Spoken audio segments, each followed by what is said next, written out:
Quero pedir a sua bondade de se colocar de pé. Nós vamos fazer a leitura dos últimos versículos aqui do capítulo 1 da carta de Paulo aos Filipenses. Filipenses capítulo 1, hoje nós vamos concluir esse capítulo. Vamos ler do verso 27 até o verso 30. Carta de Paulo aos Filipenses, capítulo 1, do verso 27 até o verso 30. Eu farei a leitura e eu peço que você me acompanhe com a versão ou o formato que você tem em mãos. Diz assim a palavra do Senhor: Vivei acima de tudo por modo digno do Evangelho de Cristo, para que, ou indo ver-vos, ou estando ausente, ouça no tocante a vós outros, que estáis firmes em um só Espírito, como uma só alma, lutando juntos pela fé evangélica, e que em nada estáis intimidados pelos adversários, pois o que é para eles prova evidente de perdição, é para vós outros de salvação, e isso da parte de Deus, porque vos foi concedida a graça de padecerdes por Cristo, e não somente de crerdes nele, pois tendes o mesmo combate que vistes em mim, e ainda agora ouvis que é o meu. Por favor, assente-se. Unidade como resposta para a adversidade é o tema que eu proponho para a nossa reflexão nesta noite. Unidade como resposta para a adversidade. Nós terminamos a mensagem anterior com um convite à reflexão pessoal. E o convite foi para esta reflexão. Com qual motivação você e eu estamos vivendo a nossa vida? Com qual motivação estamos vivendo a vida? Estamos vivendo-a para nós mesmos, autocentrados, ego-focados, ou nós estamos vivendo a vida da perspectiva bíblica que aprendemos com o apóstolo Paulo, que é vivendo-a para o Senhor e, consequentemente, para servir os outros. Essa foi a conclusão que Paulo chegou do porquê, no que dependesse dele, abreviar o seu tempo para estar com o Senhor, o que ele mesmo disse que era tremendamente melhor, absurdamente melhor estar com Cristo. Mas Paulo entendeu que se vivesse mais um pouco, ele poderia trazer fruto para a obra, para o Evangelho, e ele também poderia servir os filipenses com a sua edificação, com o seu crescimento na fé. Ele disse, então eu já sei o que hei de escolher. E a reflexão para você e para mim é esta: avaliar a motivação com a qual estamos vivendo, ou pela qual estamos sendo empurrados nos nossos dias, meses e anos. A vida que vale a pena ser vivida é aquela que está centrada no Senhor, e por causa do Senhor, está centrada nos outros, e nunca em nós mesmos. Essa é a vida que vale a pena ser vivida, é a vida que o Senhor planejou para nós. Hoje nós vamos terminar o capítulo 1, e aqui refletiremos na exortação de Paulo para os seus irmãos e amigos filipenses sobre como viver a fé no Evangelho de Cristo, e em duas esferas, a esfera interna e a esfera externa, o que veremos claramente no texto. E para facilitar a sua compreensão, eu quero propor para você esse esquema, o esquema desses 4 últimos versículos aqui em Filipenses capítulo 1. Então, capítulo 1, versos 27 a 30, pode passar. Volta, só deixa o viver por modo digno do Evangelho.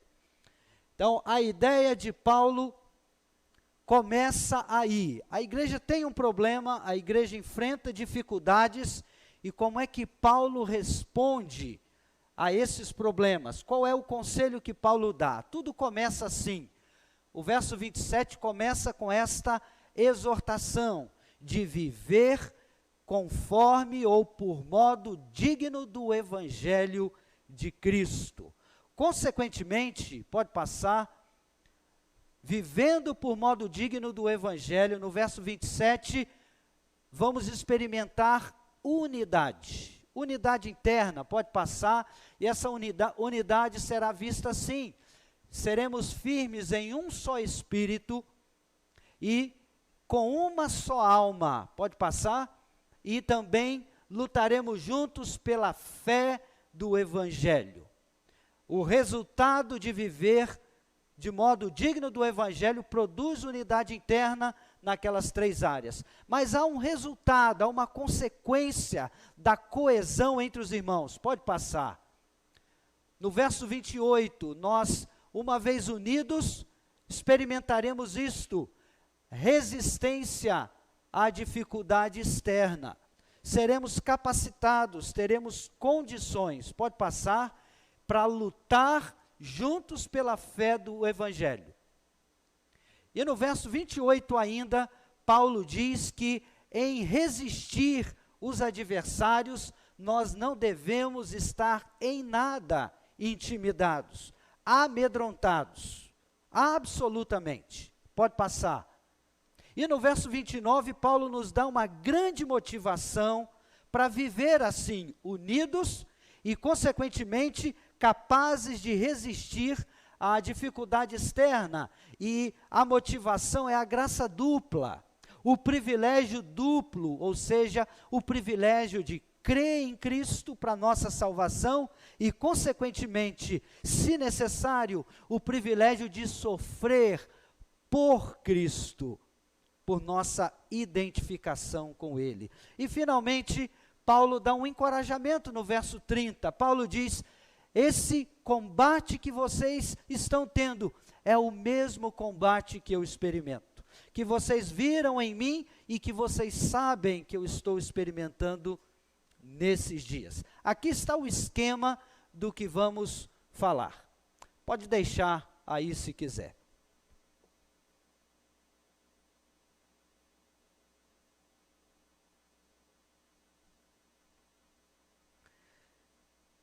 Essa seção que Paulo escreveu, ela é rica em termos militares. O Espírito Santo do Senhor instruiu a Paulo a usar essas ideias ligadas ao militarismo. Paulo estava rodeado de soldados nos últimos 4 anos de sua vida.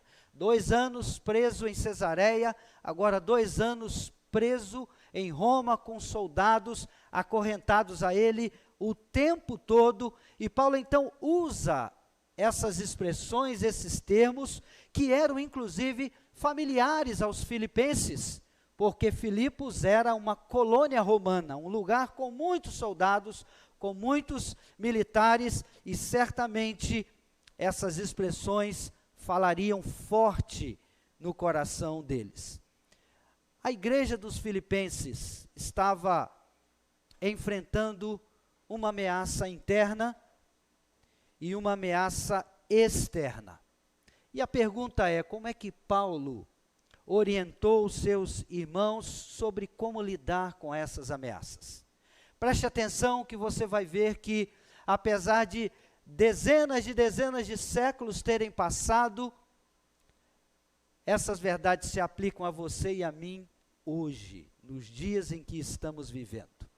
Qual é o direcionamento de Paulo para os seus irmãos filipenses? Paulo começa da maneira mais apropriada possível. Ele apela para a identidade dos filipenses. Um chamado identitário, um chamado à reflexão de quem eles eram e, consequentemente, viver a sua identidade. A sua exortação para eles lidarem com esses 2 problemas bate exatamente nessa tecla: viver coerentemente com o que eles são em Cristo. Então, como ponto de partida na abordagem desses problemas vividos pela igreja dos Filipenses, Paulo aponta em primeiro lugar para a necessidade de viver por modo digno do Evangelho. Paulo decide começar exatamente aí. Então, note o construto aqui do ensino, da exortação de Paulo. A igreja tem problemas, a igreja passa por dificuldades, há adversários, há oposição. Como lidar com isto? Volta lá no início de tudo, lembrando quem vocês são. E vivam coerentemente. Então, a necessidade de viver por modo digno do Evangelho, é assim que Paulo começa. E a palavra usada por Paulo aqui para viver é muito apropriada. É a palavra politeustai, que significa literalmente ser cidadão ou portar-se como cidadão. Em outras palavras, viver orientado por certos regulamentos e determinadas leis como um cidadão. Vou te lembrar que Filipos era uma colônia romana. E como toda colônia romana, ela era uma espécie de miniatura de Roma. Apesar de estar muito distante, mas os cidadãos de Filipos viviam nessa atmosfera com essa expectativa. Eles falavam o latim, eles usavam roupas latinas, e eles davam aos seus magistrados, às suas autoridades, títulos latinos, títulos romanos. Tinham direito a todos os privilégios da cidadania romana. E na mesma proporção, também todos os deveres. Logo, os filipenses eram cidadãos romanos e tinham muito orgulho disto. Muito orgulho de, apesar de estarem na Macedônia, na região da Macedônia, serem considerados romanos. E Paulo, então, parte desta ideia e aplica a seguinte verdade para eles: assim como eles valorizavam a cidadania romana, eles também deveriam não apenas valorizar, mas viver de forma digna a cidadania mais honrosa que tinham. Eles eram cidadãos dos céus. Eles eram salvos em Jesus Cristo. Eles pertenciam a Deus. Esta é a ideia que Paulo traz de novo no capítulo 3 de Filipenses, no verso 20, quando ele afirma: pois a nossa pátria está nos céus. Nós vivemos aqui, mas a nossa pátria não está aqui. Nós somos cidadãos celestiais, nós pertencemos a Deus e devemos viver aqui com a mentalidade dos céus. Nós pertencemos a Deus.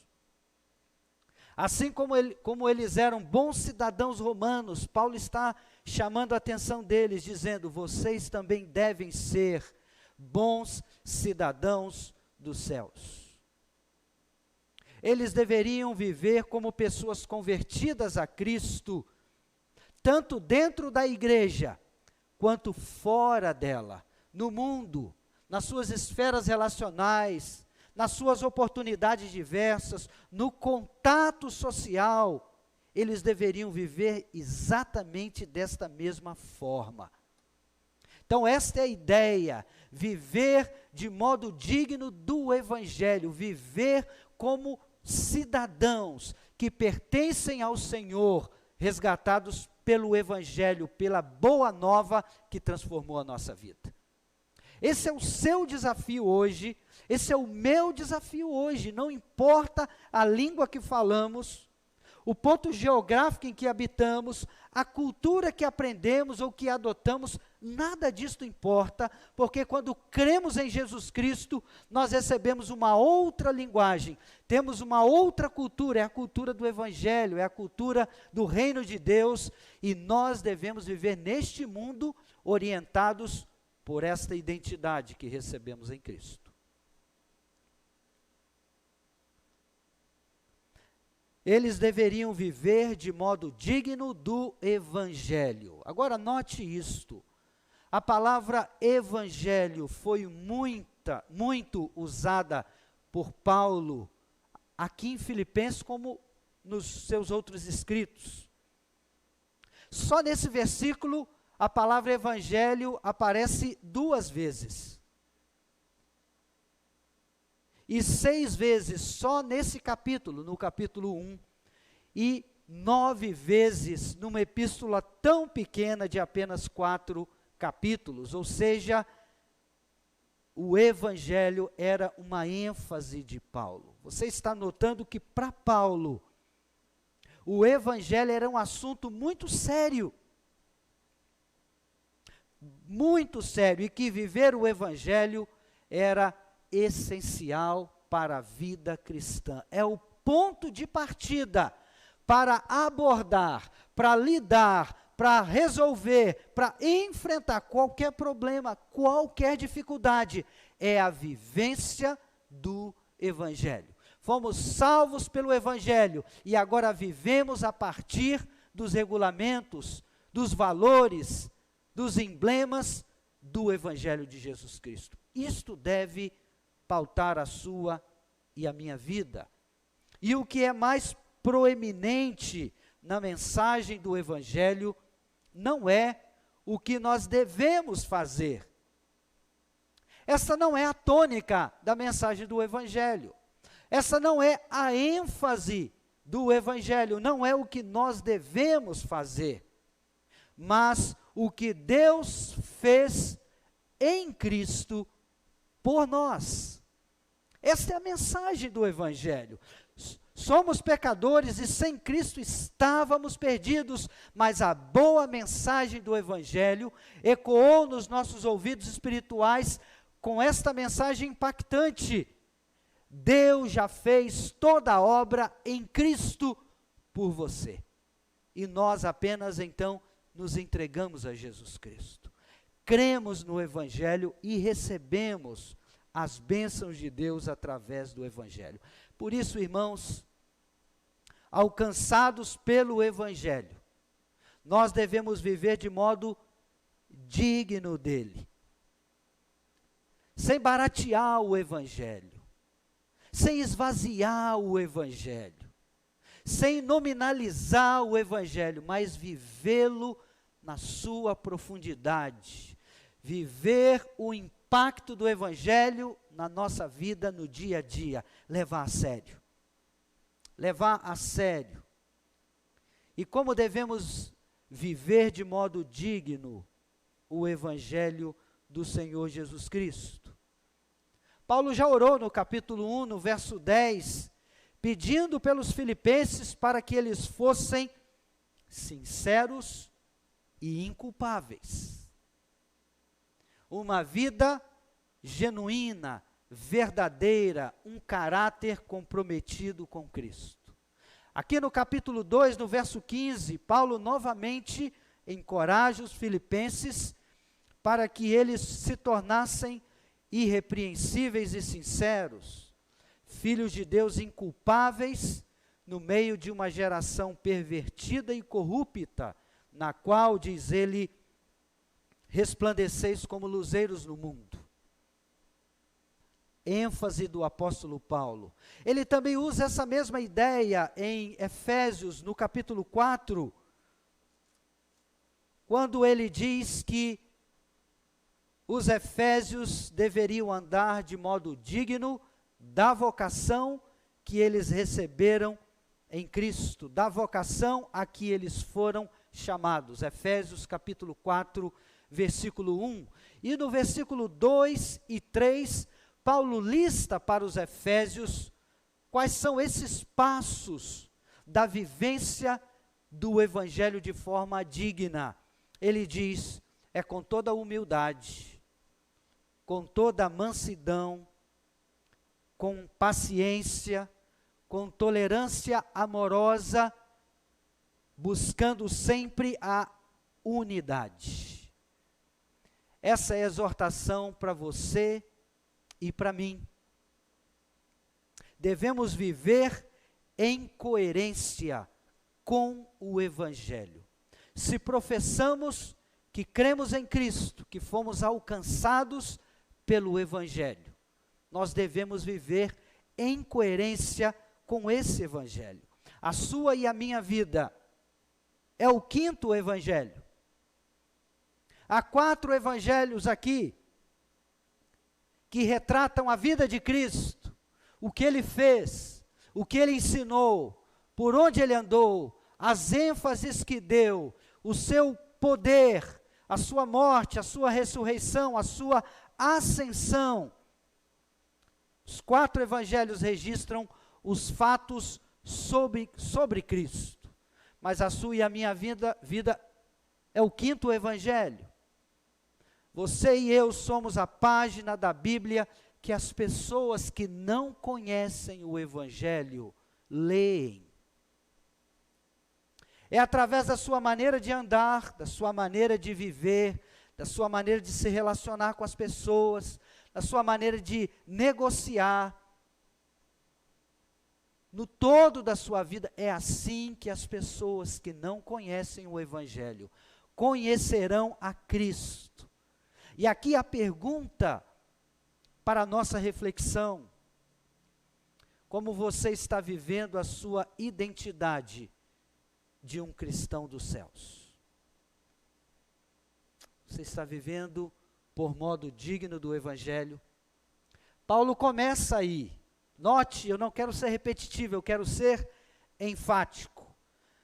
No propósito de ajudar os filipenses a resolver 2 problemas, 2 dificuldades, uma interna e outra externa, ele começa assim, chamando a atenção para o comprometimento com o Senhor. Muitos dos nossos problemas, muitas das nossas dificuldades não existiriam se vivêssemos por modo digno do Evangelho. Muitas lutas, muitas competições, muitos agravos, muitas decepções, jamais teriam seu início se estivéssemos vivendo por modo digno do Evangelho. Por outro lado, muitos não teriam desistido da fé, muitos não teriam se acovardado, muitos não teriam olhado para trás, se tivessem vivido por modo digno do Evangelho. Então é assim que Paulo começa, porque este é o ponto. E eu te convido a refletir sobre a sua vida, a qualidade da sua vida espiritual. Mas ainda no verso 27, Paulo então aponta a necessidade de unidade interna. Um problema que eles estavam vivendo. Paulo então deu uma ordem, e no português sai como este imperativo: vivei. A ideia, você já pegou, é: vivam como cidadãos, verdadeiros cidadãos dos céus. Mas ainda aqui, no verso 1, você vai notar que Paulo tem um para quê. Olha essa marcação gramatical que está no texto. Paulo diz: vivei acima de tudo por modo digno do Evangelho de Cristo, para que, ou indo ver-vos, ou ouvindo acerca de vocês, de fato eu ouça que vocês estão firmes em um só espírito. Vocês estão firmes como uma só alma. Que eu ouça que vocês estão firmes, lutando juntos pela fé evangélica, ou pela fé do Evangelho do Senhor Jesus Cristo. Então note esta amarração, muito clara aqui.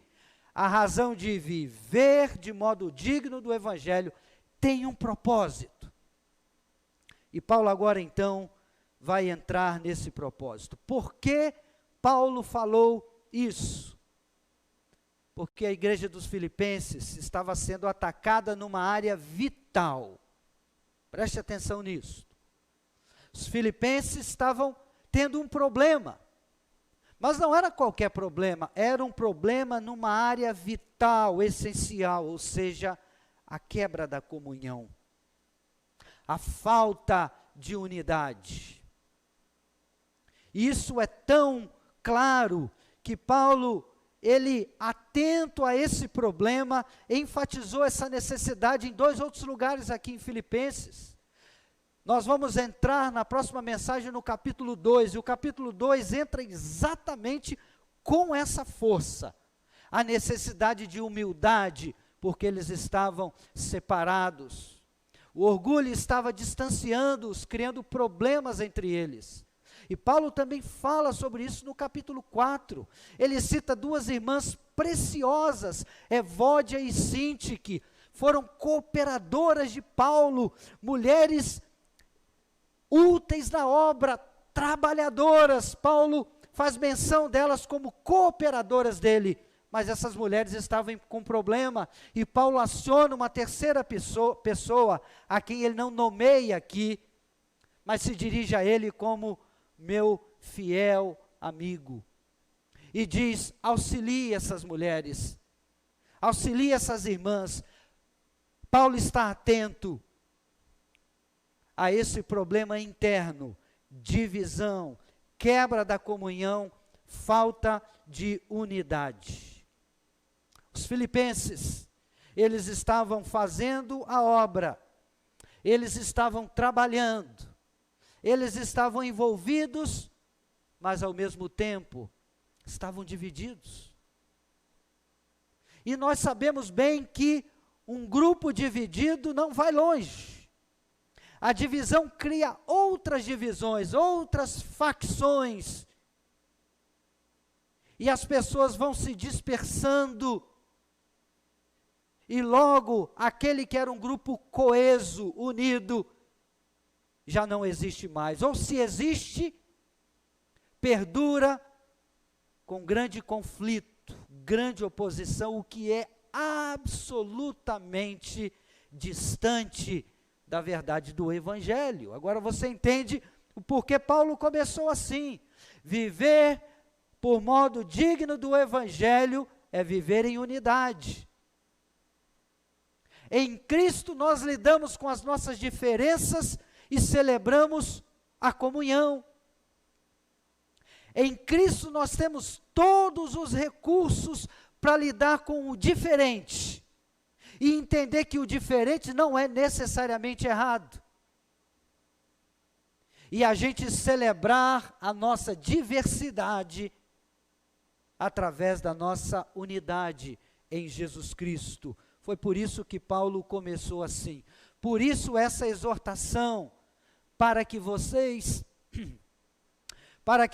estejam firmes em um só espírito, com uma só alma, lutando juntos pela fé evangélica, ou pela fé do Evangelho.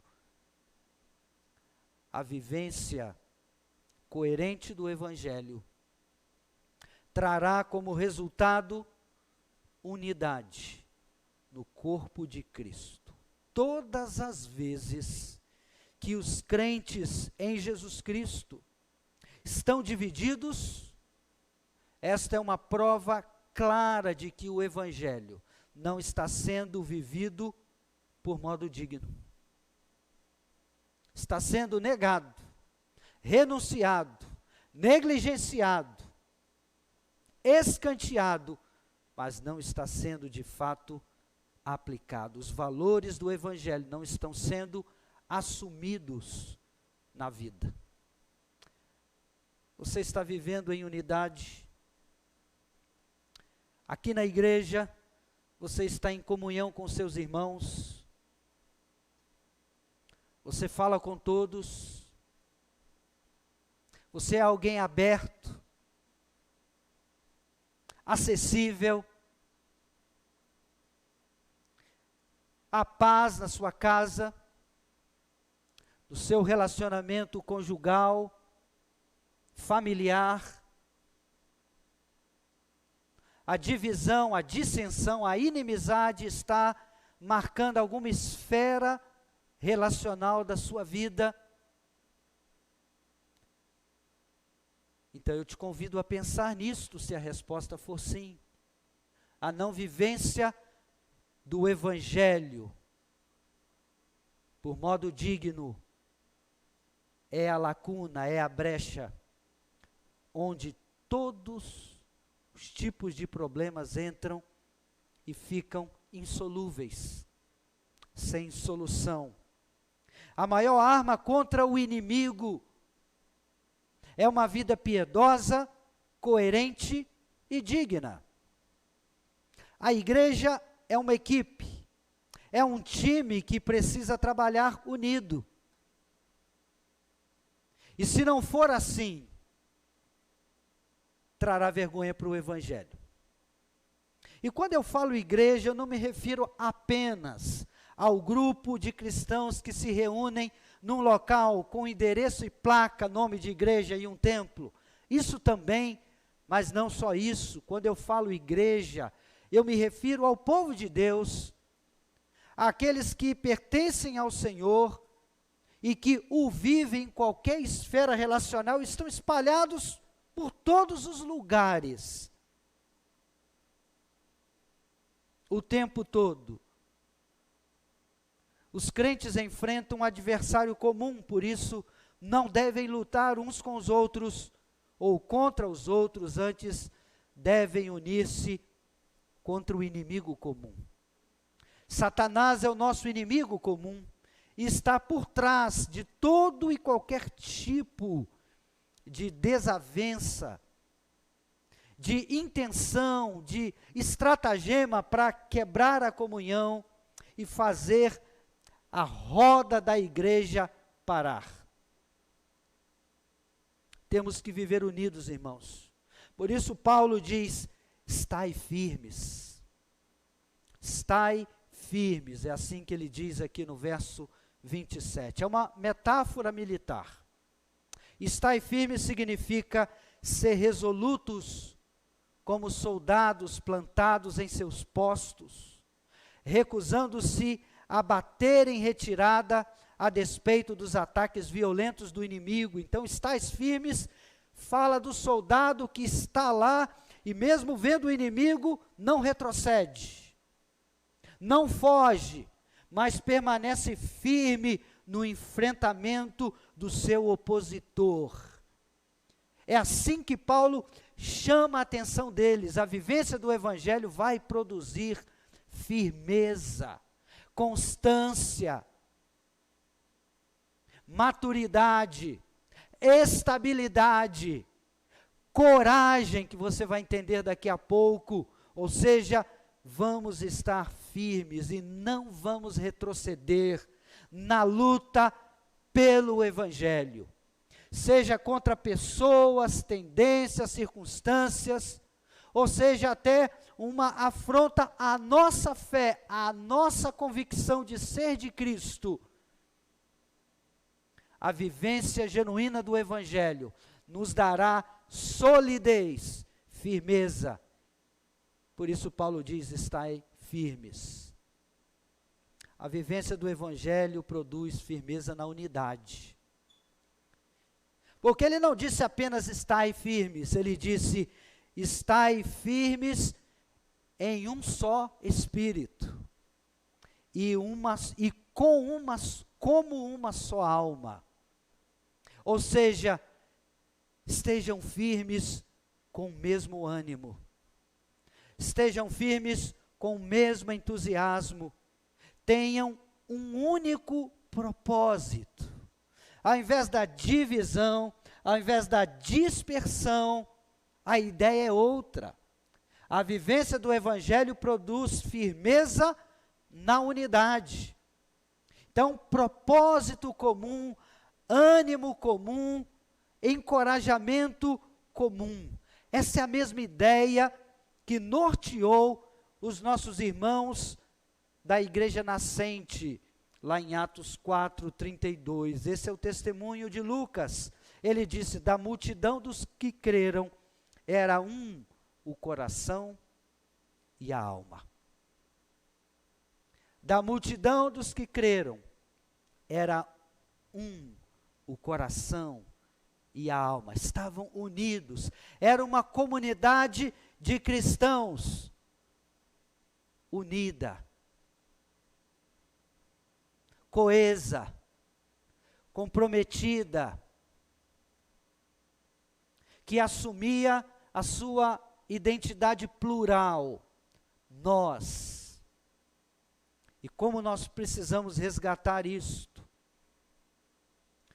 Firmeza em um só espírito, como uma só alma.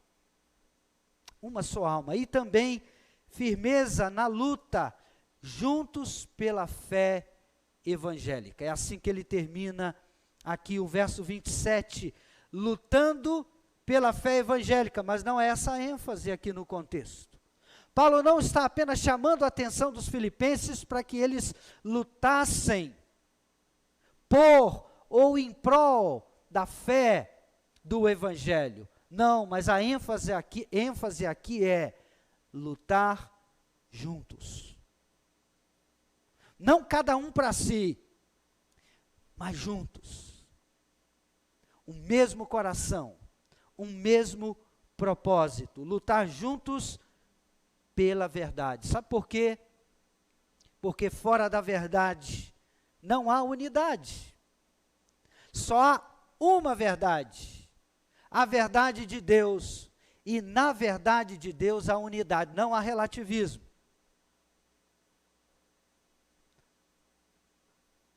Não há relativismo. Somente na verdade pode haver unidade. E é exatamente isso que Paulo está chamando a atenção dos seus irmãos aqui. E antes de continuar, eu queria perguntar a você: você está firme? Você está firme, meu irmão, em um só espírito e como uma só alma, com o corpo de Cristo, com a igreja do Senhor?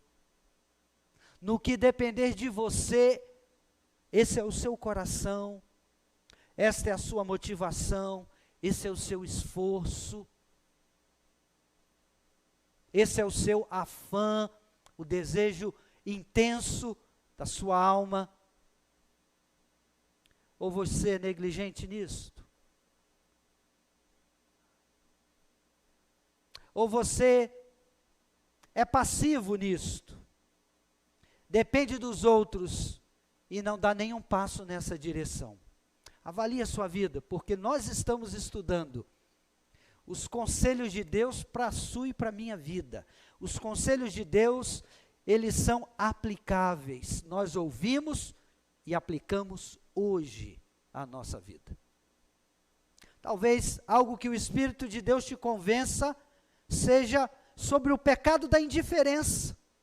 Talvez você é o tipo de crente que está no seu canto e fica lá, indiferente. E talvez isso precise mudar na sua vida, para você viver de modo digno o Evangelho. Fazer a sua parte, sair da sua zona de conforto, cooperar, colaborar, participar. O que precisa mudar. Em terceiro lugar, a necessidade de coragem para resistir à adversidade externa. Pronto, Paulo já orientou, Paulo já exortou sobre a necessidade de eles estarem firmes, unidos, porque havia uma luta externa.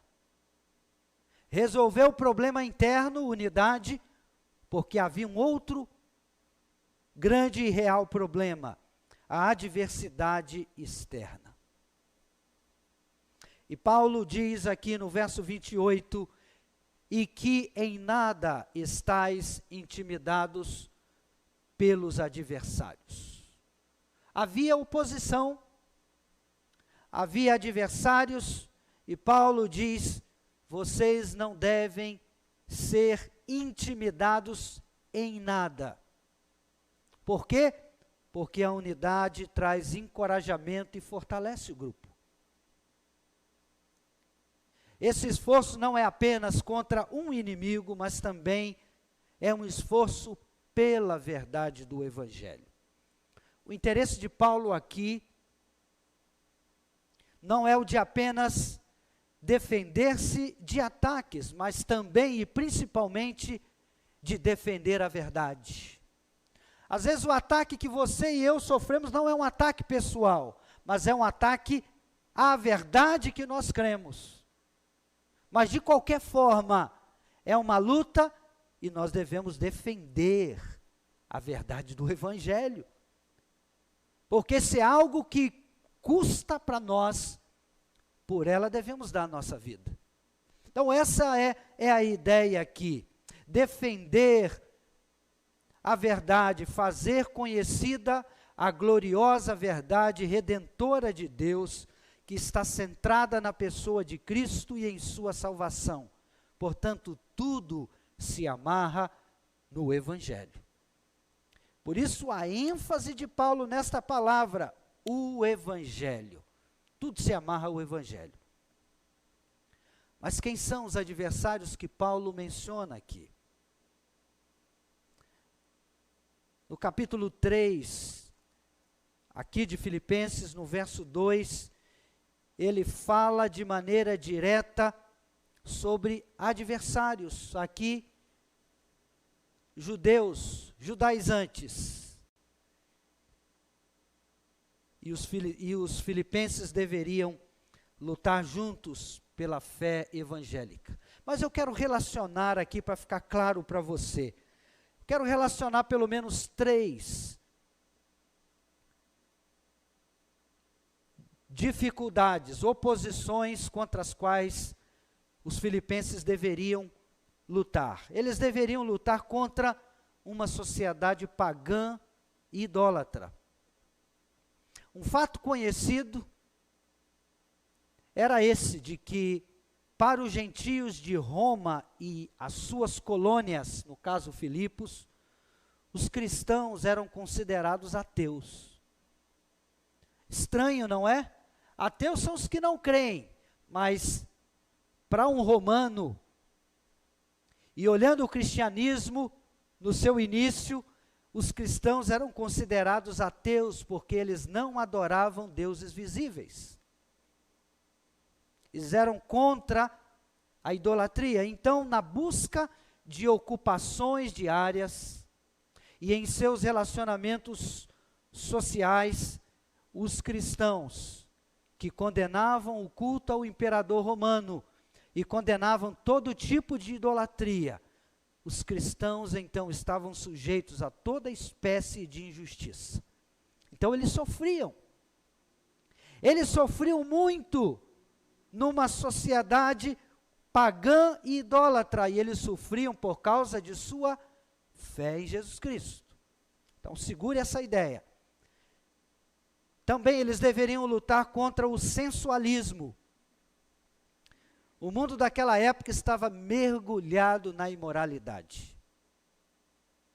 Lembre-se que a igreja em Filipos era uma igreja jovem, de apenas 10 anos, e muitos dos seus membros haviam saído desses círculos de depravação, desses ambientes tremendamente imorais. E é possível que houvesse na igreja dos filipenses o joio no meio do trigo, ou seja, alguns irmãos que tivessem pervertido a sua nova fé, fazendo da liberdade um motivo para a licenciosidade. E essas pessoas, então, se constituíam adversários para a pureza da igreja em Cristo. Inclusive, no capítulo 3, no verso 18, Paulo diz que havia muitos que andavam entre eles, mas que, na verdade, eram inimigos da cruz de Cristo. Então, lutar contra o sensualismo, uma sociedade altamente depravada, moralmente e espiritualmente. Em terceiro e último lugar, eles deveriam lutar contra o legalismo. E é muito provável que os judeus também estavam inseridos nesse contexto de oposição. Paulo adverte no capítulo 3, no verso 2, em linguagem clara e cortante, sobre os judaizantes.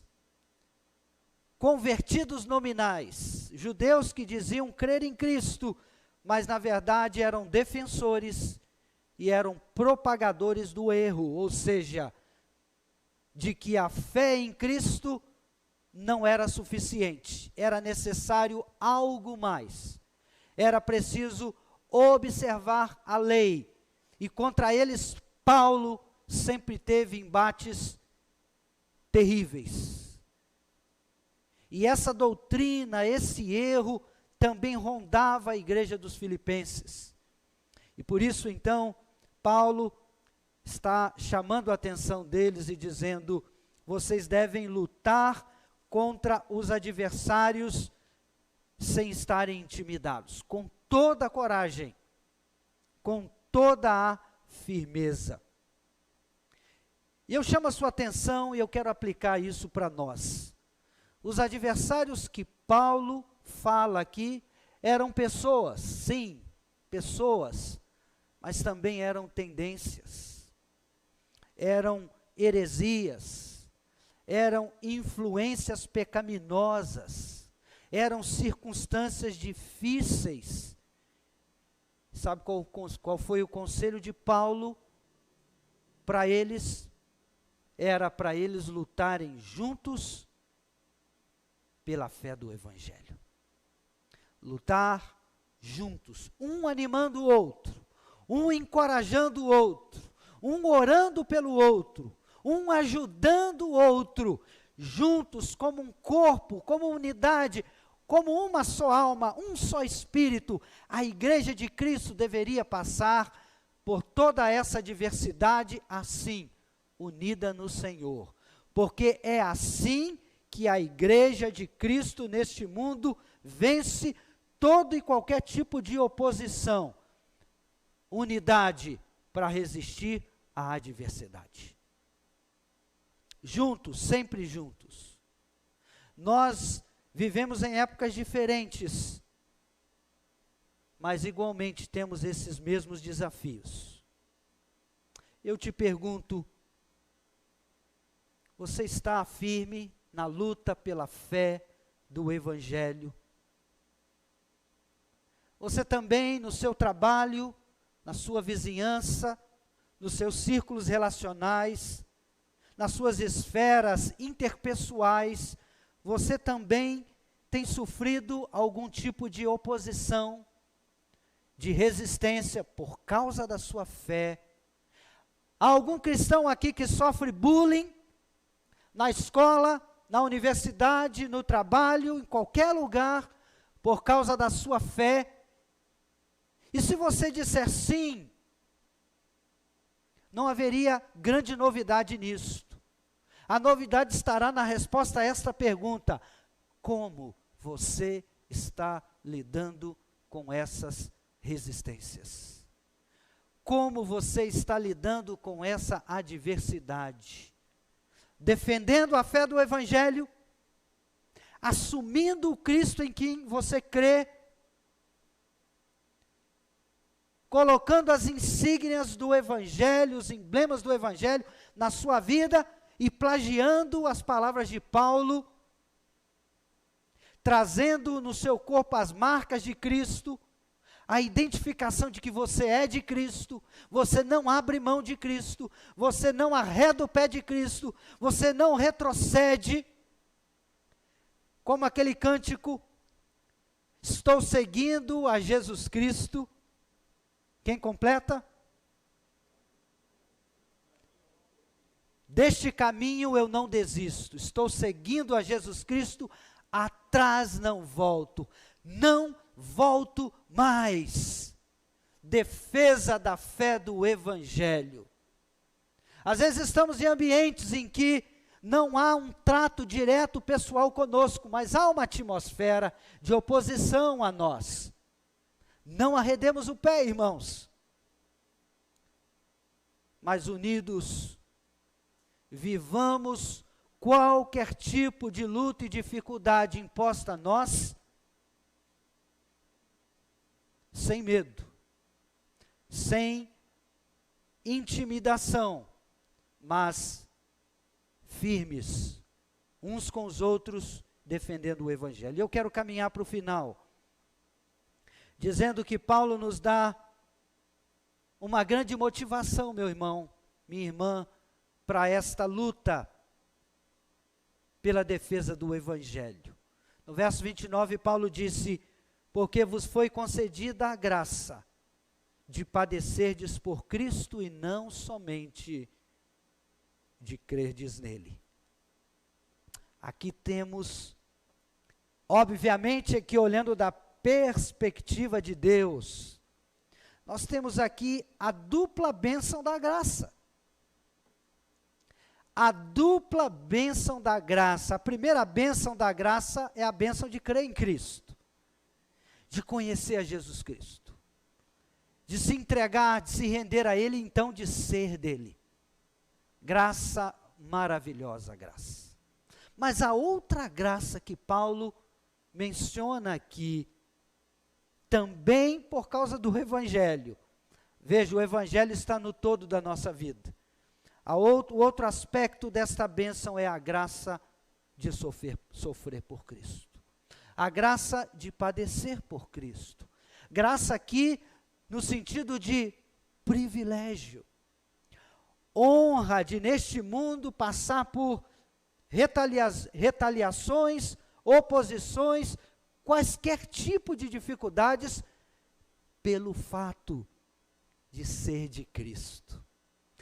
Pelo único fato de abraçar a fé em Cristo, de viver coerentemente, de modo digno do Evangelho. O mundo aí diz, isso é loucura. O mundo diz, isso é perda de tempo. O mundo diz, isso é um retrocesso, você está louco. Mas Cristo nos diz, isso é bênção. Isso é privilégio.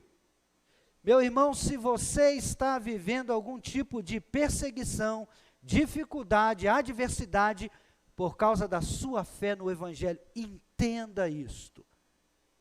É o seu privilégio. Isso é graça, isto é bênção. É nisso que está a ênfase do apóstolo Paulo aqui, padecer por Cristo. O sofrimento em si não é um privilégio. Preste atenção nisso, ninguém provocaria o seu próprio sofrimento. Não é essa a ideia aqui. A ideia é sofrer por causa de Cristo, por sua causa e por seu reino. Aí sim é totalmente diferente. Tal sofrimento é uma bênção e um privilégio gracioso.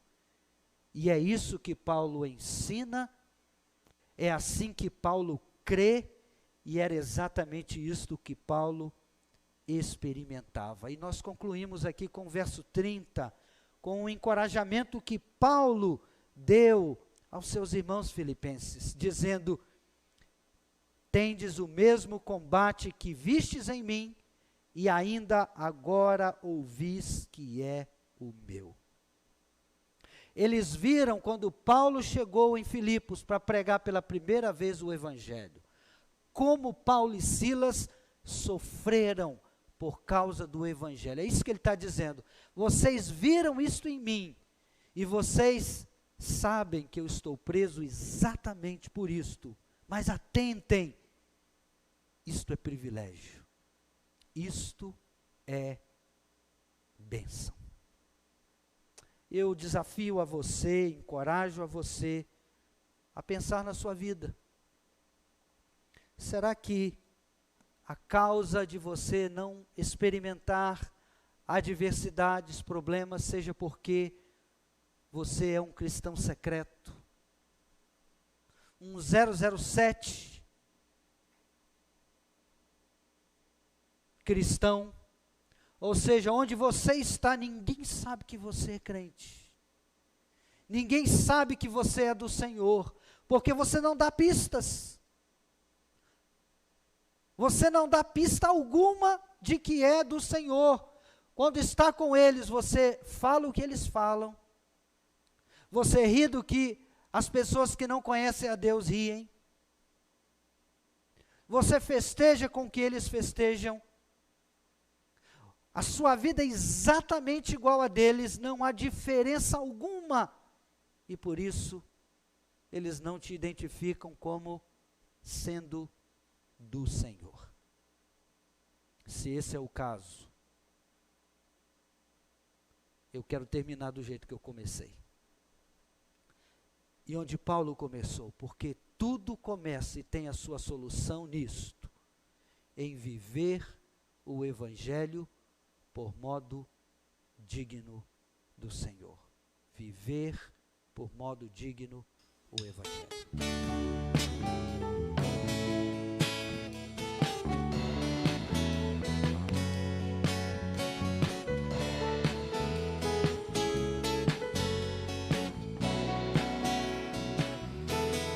Nenhum só plano teu, Senhor, deixará de se cumprir. E tua palavra diz a respeito de mim, jamais irá cair. Toda a criação espera que tua glória em nós brilhar. Diz teu empenho a minha vida, nenhuma pedra vai clamar em meu lugar. Eu tenho a marca de Cristo em mim, em meu coração está escrito o seu nome. Seguir os seus passos é desejo meu, e corresponder ao chamado de Deus. Eu tenho a marca de Cristo em mim, consigo vencendo como ele venceu. Vencendo o destino escrito pra mim, herdar o seu reino, andando em vitória e correspondendo ao chamado de Deus. Toda a criação espera que tua glória em nós brilhar. Diz teu empenho a minha vida, nenhuma pedra vai clamar em meu lugar.